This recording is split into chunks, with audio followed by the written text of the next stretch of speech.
presenta las principales obligaciones que tiene que atender el soberano, hoy diríamos el Estado. Y en segundo lugar, aborda las fuentes de financiamiento de que dispone el soberano para atender esas obligaciones. El orden y los argumentos que Smith presenta de estos asuntos no es ni arbitrario ni accidental. Más bien corresponde a la idea, correcta a mi manera de ver las cosas, que sobre las finanzas públicas tiene Smith, que son, primero, hay que establecer las obligaciones y responsabilidades que tiene que atender el soberano, para posteriormente abordar las fuentes de financiamiento. En resumen, Adam Smith dice que primero hay que definir qué se quiere hacer, qué se quiere atender. Lo segundo, establecer las formas y las características para atender eso de manera adecuada. Tercero, precisar el costo inmediato y en el tiempo que todo ello entraña. Después, en cuarto lugar, allegarse los recursos necesarios para ello. Nos dice Smith, se necesita saber para qué se va a utilizar el dinero que al pueblo se le quita por la vía del impuesto. Y finalmente, recurrir a la deuda pública, que hoy en México espanta a todos, cuando ello es conveniente, posible y necesario. A diferencia de lo que Smith en 1776 recomendaba y lo que actualmente sucede en muchas otras partes del mundo, en México hacemos las cosas en esta materia al revés. Hacemos justamente lo que los clásicos de las finanzas públicas señalaban que no había que hacer, pero nosotros empeñados sí lo hacemos. Primero, para un año determinado, precisamos la cantidad de recursos que el Estado dispone, la ley de ingresos, para después proceder a distribuirlo entre las diferentes partidas del gasto, presupuesto de egresos. Es decir, las condiciones de carácter financiero determinan lo que el Estado va a hacer. Esto me recuerda, y perdón por el exceso, una canción popular que cantaba mucho Óscar Chávez y que creo que se llamaba Bartola. Y decía ahí sí, oye Bartola, ahí te dejo esos 2 pesos, pagas la renta y el teléfono y la luz, y lo que sobre, y ahí se iba la canción. En otras palabras, en otras partes del mundo, fíjense, países que siempre vemos con admiración y queremos imitar Estados Unidos, Chile, Reino Unido, Japón, el procedimiento es al revés. Primero se establece qué es lo que hay que hacer para después buscar los recursos para financiarlo. Lo que hay que hacer es lo fundamental y tiene que atenderse. Las cuestiones presupuestales de un país son distintas a la de Bartola, a la de una familia o a la de una persona. No es lo mismo la deuda de una persona que la deuda de una familia o de un país. Por ello, es un verdadero sinsentido decir, como frecuentemente se dice, estamos endeudando a nuestros hijos, a nuestros nietos incluso se dice.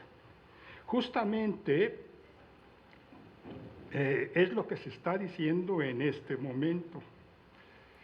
También no es correcto afirmar que será el gobierno el que ajustará el gasto, pues por cada peso que el gobierno deja de gastar, las personas o las empresas reciben un peso menos.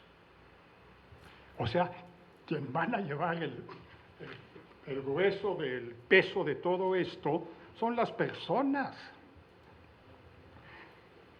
Lo que tenemos que hacer es llevar a cabo una profunda reforma en materia de finanzas públicas. No hay recursos limitados, como aquí repetidamente se ha dicho. Se acaba de decir incluso. No, en México hay muchos recursos. Lo que está limitado es la capacidad del Estado para movilizarlos en una dirección. Terriblemente limitados. Incluso el gobierno actual ha cancelado esa posibilidad al decir que en los próximos no sé cuántos años no habrá ni nuevos impuestos, ni variación en los existentes, ni nueva deuda. O sea, renuncia a su obligación principal, a la obligación principal de un Estado.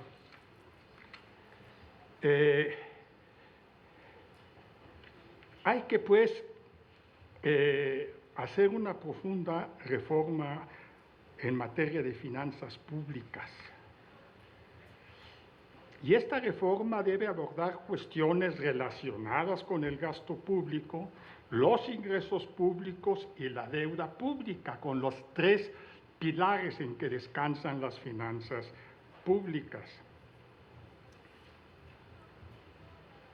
Y todo ello dentro del federalismo mexicano.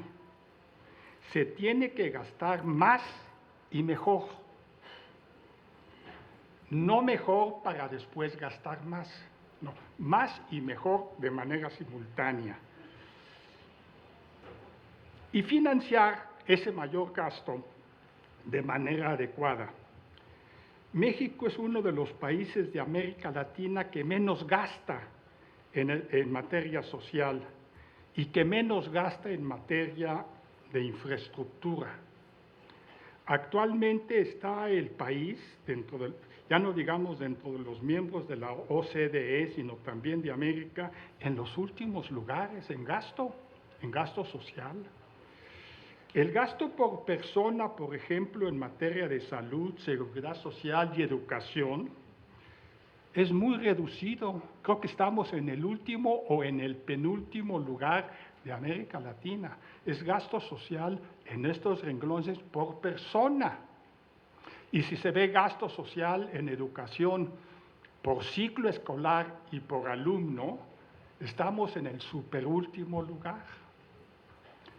O sea, gastamos muy poco. En parte, el mal servicio o el insuficiente servicio que se proporciona es precisamente porque no se gasta lo necesario.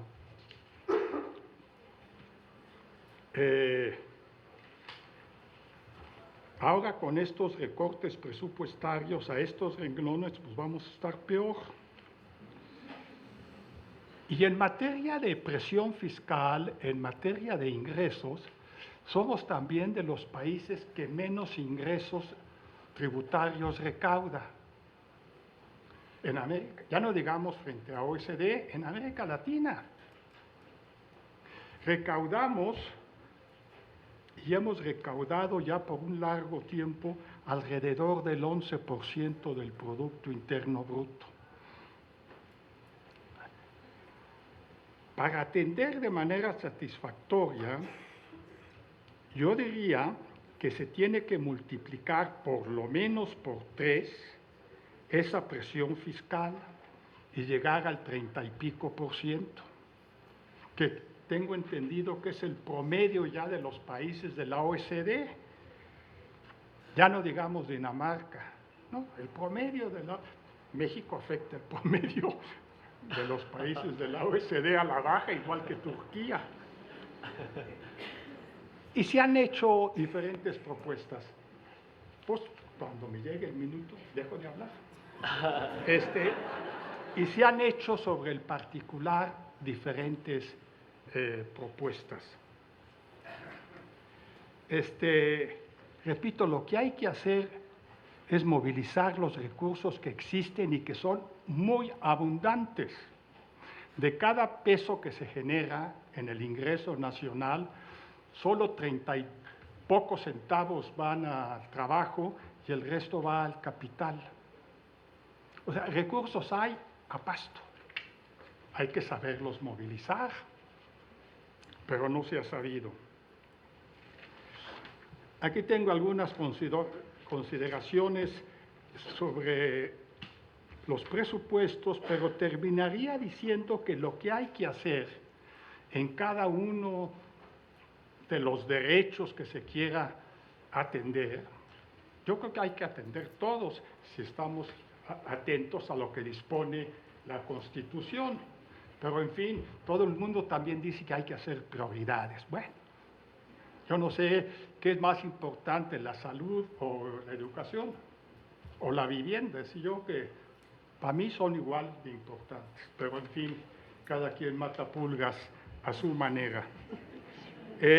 Necesitamos hacer un programa para educación, para salud y así sucesivamente. Un programa detallado que nos precise qué es lo que hay que hacer y en cuánto tiempo hay que hacerlo y en dónde hay que hacerlo, para que esté plenamente satisfecho el derecho a la educación. 5 años, 10 años, ¿qué es lo que hay que hacer? ¿Cuánto cuesta hacerlo? Y una vez establecido esto, todo esto bien hecho, aquí digo las cosas, empezar a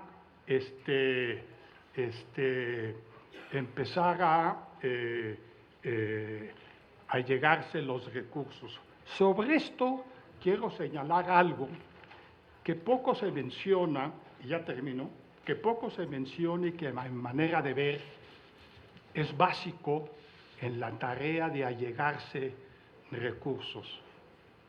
A principio de la década de los años 60, 61, 62, la Suprema Corte de Justicia resolvió ir en contra de la llamada tesis Vallarta, el nombre del que fue presidente de la Suprema Corte de Justicia en el 19, bueno, uno de los presidentes.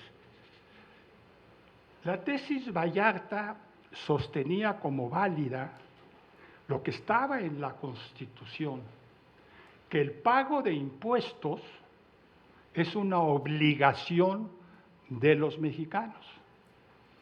Está en el 30 o 31 constitucional, como parte de las obligaciones de los mexicanos. Y así sigue estando en la Constitución mexicana vigente, como una obligación. Pero en 61-62, la Suprema Corte de Justicia resolvió que también el pago de impuestos es un derecho de los mexicanos y, por tanto, sujeto a... Se me fue. ¿No? Eso ya me sucede. Que pudo ampararse, ¿no? Sujeto a amparo. Gracias. ¡Qué gravedad! Porque ahora cada vez que Hacienda modifica un impuesto, todos los causantes se amparan y la cola es inmensa. No, el pago de impuestos es una obligación, punto. Entonces habría que ver, los abogados tienen aquí una tarea importante por delante, un desafío, para que revertir esa decisión de 61-62 de la Suprema Corte de Justicia, que echó para atrás el criterio de Vallarta, que sea una obligación, punto. Gracias y perdón por el exceso de tiempo. Pero me Muchísimas gracias por su intervención, doctor Tello, además de clara, sumamente amena. Pasamos entonces a una ronda de preguntas. Si alguien ¿Nos hace favor de pasarnos las papeletas?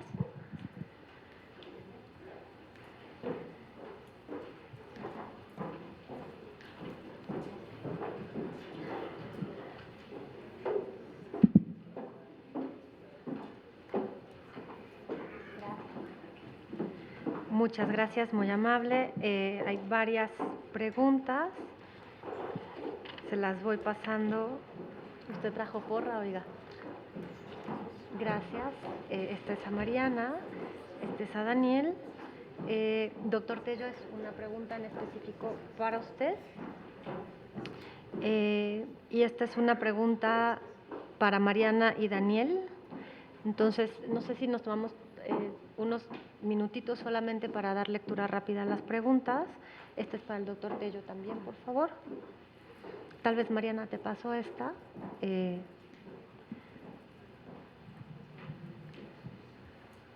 Hay varias preguntas.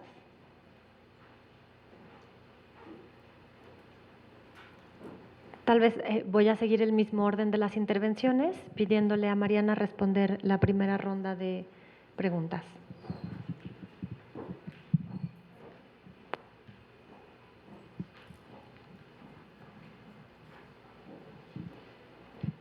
Muchas gracias. Quiero empezar con la pregunta de Flor García, que nos habla de que la planeación y presupuestación no tienen perspectiva de derechos humanos. A lo mucho existen programas especiales no etiquetados con recursos y por lo tanto esto genera un problema en la implementación. Existen programas especiales como el de derechos humanos, el de no discriminación, el de atención y desarrollo de los jóvenes indígenas, personas con discapacidad, que están desconectados entre sí. Aquí, bueno, vale la pena, al final de cuentas, el destino del gasto, la programación y el registro de los recursos genera dificultades en el momento de alinear o de conectar, así como está comentando Flor. Yo creo que se refiere en estos programas especiales, tal vez está hablando de los programas transversales, me parece. Está hablando de un mecanismo que tiene la programación y presupuestación del gasto de alinear muchos programas presupuestarios de distintas secretarías y sumarlos hacia el gran objetivo que tiene que ver con este cumplimiento de derechos, como son acciones para la igualdad entre mujeres y hombres, acciones para apoyar a las personas vulnerables. Aquí lo que hacemos es, en realidad se genera información y metas de todas las dependencias que participan, no participan necesariamente con todo el programa presupuestario y lo que hacemos es reportar el gasto hacia esos grandes objetivos. En materia de cumplimiento de derechos, tenemos varios, tenemos toda esta paleta, ¿no? Grupos vulnerables, incluso hay igualdad de mujeres, atención a niñas y niños, atención a jóvenes, y lo que nos genera particularmente es un problema con metodología, con metodología de alineación del gasto. Un ejemplo que se me hace muy relevante es la duplicidad que tenemos entre el anexo transversal de las erogaciones para el desarrollo de las niñas, niños y adolescentes, que metodológicamente va desde los 0 años hasta los 19, y el anexo transversal de erogaciones para desarrollo de los jóvenes, que va de los 12 hasta los 29 años. Muchas veces cuando algún grupo quiere hablar del dinero destinado a la infancia y la adolescencia, nos deja fuera ese pedazo de los recursos que están en el anexo de los jóvenes, que también equivalen a la infancia. Entonces, metodológicamente enfrentamos grandes retos, particularmente para este tema sí tenemos ya nuevas acciones, hay una nueva práctica muy importante y relevante que creo que vale la pena revisar, que es el recientemente aprobado Programa Nacional para la Protección Integral de Niñas, Niños y Adolescentes. Este PRONAPINA, que acaba de ser aprobado por el Sistema Nacional, es un programa especial derivado del Plan Nacional de Desarrollo que sí viene alineado con el enfoque de protección a derechos. Hicimos un trabajo muy importante con el Secretariado Ejecutivo del Sistema, con todas las dependencias y entidades que estuvieron involucradas, y creo que vale mucho la pena revisar porque ahí sí las metas y los indicadores se hicieron con base en la protección de derechos. Va a ser muy importante ver también cómo ese nuevo mecanismo de establecer objetivos y metas se va a traducir en un nuevo en una nueva herramienta de alinear los recursos en esos transversales de infancia y de jóvenes, que sí nos van a permitir verificar de mejor manera el cumplimiento de los objetivos. En segundo lugar, Gustavo Ramos pregunta, ¿cuáles son los parámetros o criterios para realizar los ajustes y disminuciones para salud y educación, dado que son derechos fundamentales? Asumo que se está refiriendo al paquete económico de 2017. Ahorita estaba hablando, David, respecto a generar un principio de no regresión, ¿no? De gastar más, de generar y mantener el mismo gasto o mayor gasto y establecer parámetros que establezcan que no se puede reducir. Nosotros definitivamente no estaríamos de acuerdo porque las políticas públicas deben ser evaluadas, deben ser revisadas, el cumplimiento y los mecanismos de implementación se deben analizar y se deben buscar en todo caso otras medidas para hacerlo. En el presupuesto 2017, sin duda, en el proyecto de presupuesto que está a consideración de la Cámara de Diputados, salud y educación puede ser, si nosotros vemos al nivel de la dependencia que lo implementa, sí estamos verificando y estamos reportando menor gasto. Sin embargo, ese no es todo el gasto que se va. Y hablamos fundamentalmente en materia de educación, estamos hablando de las aportaciones. Si nosotros revisamos todo el gasto en la función educativa, que incluye las aportaciones para la nómina educativa, el FONE, ¿no? Y revisamos las aportaciones que se van para la educación superior, tecnológica y de adultos, entonces no estamos encontrando una disminución. Y ahí está otro de los retos. Los programas que están sujetos a evaluación son los que se implementan desde la federación. Si en materia de educación estamos hablando de las escuelas de tiempo completo o estamos hablando del programa Escuelas al 100, bueno, ese no es un programa, pero del programa Escuela Segura, sí podemos encontrar algunas disminuciones. Sin embargo, en la atribución de prestación de servicios educativos que tienen los gobiernos estatales, si nosotros revisamos la aportación, los recursos que se están mandando para pagar la nómina educativa, no vamos a encontrar una disminución. Igualmente, en materia de salud, el sistema de salud, que es el Seguro Popular, se financia, no solamente son los recursos que están destinados en el programa presupuestario Seguro Popular, también las aportaciones que se mandan a los gobiernos estatales a través del FASA no están presentando una disminución. La Ley de Coordinación Fiscal, de hecho, establece una fórmula. Por eso vale la pena revisarlos por función. Para esto nos sirven mucho los anexos transversales y lo que tenemos que hacer es seguir buscando formas de reportar la función del gasto y no solamente buscar por dependencia para poder ver una perspectiva más global del destino de los recursos. Mariana, justo recibimos una nueva pregunta para ti que tiene que ver con el tema de los programas transversales. Preguntan solo cuál es el criterio que se utiliza para que los programas transversales sean ejecutados. Marco Rojas. Los programas transversales es una metodología de reporte de gasto. Cada uno de los ejecutores que participan y que incluyen recursos en ellos establecen primero los criterios para ejecutarlos, para destinar los recursos y se trata de la alineación de varios programas presupuestarios que caminan hacia un mismo objetivo.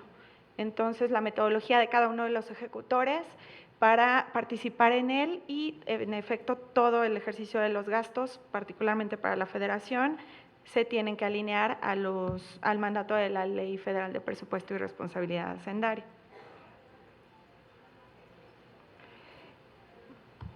Eric, es que no lo entiendo. Eric Díaz. Eric. ¿Qué acciones propone Hacienda o podría proponer para mejorar la asignación presupuestal desde el punto de vista de los derechos humanos? Yo creo que vale la pena. La asignación de recursos por evidentes razones está llena de normatividad. Si tan solo fuera, no solo es la Ley Federal de Presupuesto, después la ejecución es muy complicada, acreditar el gasto, el devengo, la fiscalización, ha hecho que sea muy, muy poco flexible. El Plan Nacional de Desarrollo sí tiene una perspectiva de derechos y de ahí se va generando para abajo todos los programas que se tienen que ir aplicando. Yo creo que lo que vale la pena sería trabajar con el apoyo de ustedes, de la academia y de las organizaciones de la sociedad civil hacia alinear mejor las matrices de indicadores para alinear los objetivos de cada uno de los programas hacia ese tipo de perspectiva, en vez de una perspectiva de componentes, en vez de reportar cuántas atenciones médicas dimos, ¿no? Buscar hacia objetivos mayores. Tal vez eso podría ayudar mucho a alinear mejor el gasto hacia los grandes objetivos. Muchas gracias, Mariana. Luis Daniel, que recibiste varias. Sí, muchas gracias. Bueno, antes de entrar a las preguntas, quería hacer nada más un par de comentarios con el maestro Carlos Tello. Le digo maestro porque sigue enseñando, ¿no? A mí me enseñó ahora un par de cosas. Yo nunca creí que iba a decir esto, pero pues estoy de acuerdo con Adam Smith. Y de verdad que nunca creí que lo iba a decir, en el sentido de que, sí, de que, por supuesto, primero tendríamos que mirar cuáles son las obligaciones del soberano para después identificar las fuentes de financiamiento. Quise resaltarlo porque en buena medida esto es lo que de alguna manera está diciendo la perspectiva de derechos humanos. Lo que nos está diciendo la perspectiva de derechos humanos es el Estado ya tiene un montón de obligaciones y justo de esas obligaciones en materia de derechos humanos es de lo que primero tendríamos que dar cuenta, cuáles son las obligaciones del Estado, las obligaciones además a las que él a través de la firma de tratados se sometió, y luego determinar en consecuencia de dónde van a salir esas fuentes de financiamiento para esas obligaciones.